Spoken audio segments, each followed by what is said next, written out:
संगम युग, साहित्य, समाज और संस्कृति। आज हम संगम युग के बारे में अध्ययन करेंगे कि भारतीय इतिहास का वह काल जब दक्षिण भारत तीन राजवंशों चेरा, चोल और पांड्य के शासकों द्वारा शासित होता रहा, उसे संगम युग कहकर पुकारा गया। जिस प्रकार उत्तर भारत की प्राचीन सभ्यता और संस्कृति की जानकारी हमें वैदिक साहित्य से मिलती है, उसी प्रकार प्राचीन दक्षिण भारत की सभ्यता और संस्कृति की जानकारी संगम साहित्य से मिलती है। अब बात यह आती है कि संगम का अर्थ क्या था। हम संगम के बारे में अध्ययन करते हैं कि संगम जो है उसका अर्थ है संघ, परिषद, अकादमी अथवा विद्यालय। दूसरे शब्दों में संगम तमिल कवियों, बुद्धिजीवियों और चिंतकों का एक संगठन था। इसके अलावा इसके अंतर्गत राजकीय संरक्षण प्राप्त बहुत से तमिल कवि संगम परिसर में रहते हुए काव्य रचना करते रहते थे और जनश्रुति के अनुसार पांड्य शासकों के अंतर्गत 3 बार संगमों का गठन किया गया था। इस आधार पर संगम काल को 3 युगों में बांटा जाता है। पहला काल थेनवादुरई, दूसरा काल कपटापुरम और तीसरा काल भागई नदी के तट पर मदुरई में माना जाता है। और थेनावादुरई वर्तमान कन्याकुमारी के दक्षिण में था, जिसे समय के साथ साथ समुद्र की लहरों ने उजाड़ दिया था। वर्तमान तमिलनाडु के पूर्वी तट पर कपटापुरम स्थित था और संगम काल में तमिल कवियों द्वारा सृजित साहित्य को संगम साहित्य कहा जाता है। तो इस प्रकार से ये संगम जो उसका अर्थ रहा। अब बात आती है कि 3 संगम हुए थे, तो उसमें पहला संगम जो था उसमें क्या बात थी कि प्रथम संगम की स्थापना ऋषि अगस्त्य की अध्यक्षता में थेनवादुरई में की गई थी और इसकी सदस्य संख्या 549 बताई जाती है। और प्रथम संगम की अवधि के दौरान 4499 लेखकों की रचनाओं को प्रकाशन के लिए एक्सेप्ट किया गया था। प्रमुख सदस्यों में से कुछ के नाम इस प्रकार थे, जो कि हैं कि त्रिपुरमेरित, त्रिरिसदेकदुवल, कुनमेरिंद, गुरुगवल और मुरिजियर और मुदिनागरण। ये सारे दक्षिण के हैं, इसलिए इनके नाम इस प्रकार से हैं। और प्रथम संगम की मुख्य रचनाओं में अक्कतियम, परिपदल, मुदुनरे, मुदुकुरुकी, कलिरिवे आदि सबसे इंपॉर्टेंट माने जाते हैं।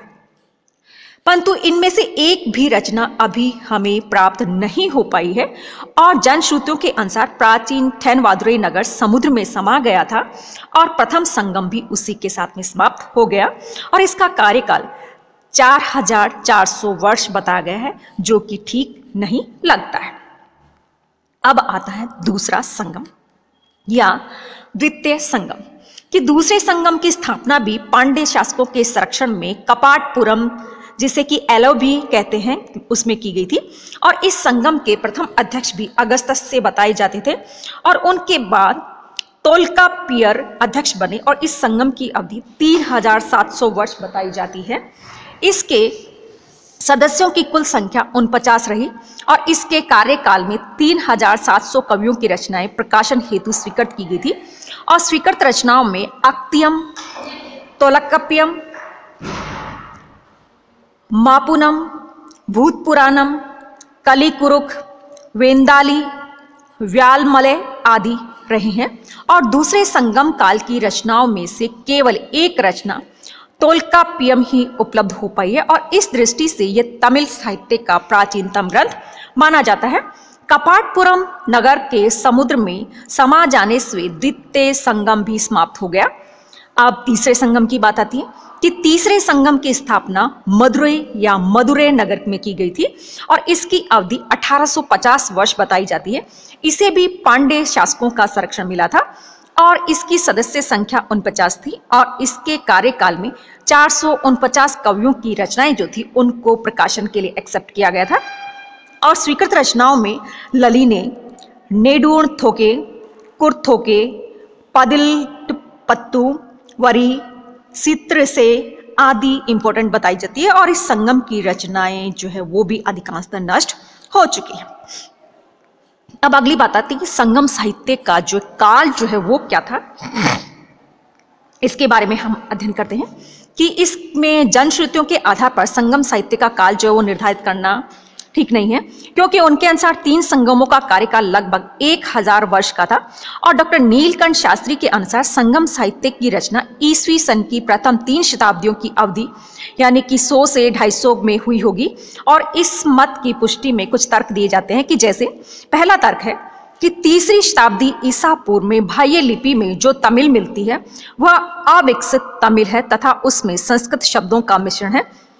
इसके विपरीत संगम साहित्य की तमिल विकसित और प्रौढ़ है और इस विकसित अवस्था में पहुंचने में कुछ शताब्दियां जो लगी होगी।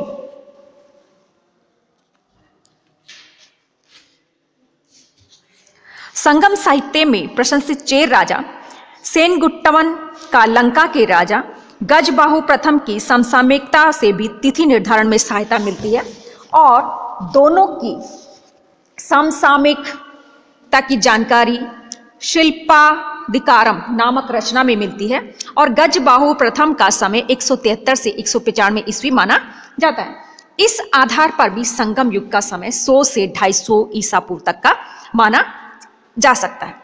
तीसरा तर्क ये दिया है कि संगम साहित्य की कविताओं ने यवनों के साथ तमिल राज्यों के व्यापारिक संबंधों का जो वर्णन दिया गया है वह स्ट्रेबो और टोलमी के विवरणों से काफी मिलता जुलता है।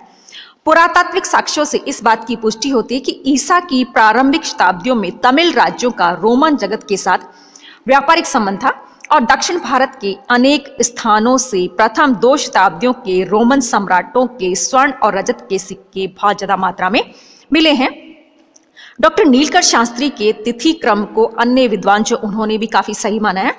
आर सत्यनाथ अय्यर ने भी ईस्वी सन की प्रथम 3 शताब्दियों को तमिलक्कम अथवा तमिल देश के इतिहास जो उसका संगम काल माना है। इसी के विपरीत डॉक्टर मजूमदार जो है उनका भी मानना है कि संगम युग की अवधि 1000 वर्ष थी और इसे 500 ईसा पूर्व से 500 ईस्वी के मध्य डिसाइड कर सकते हैं।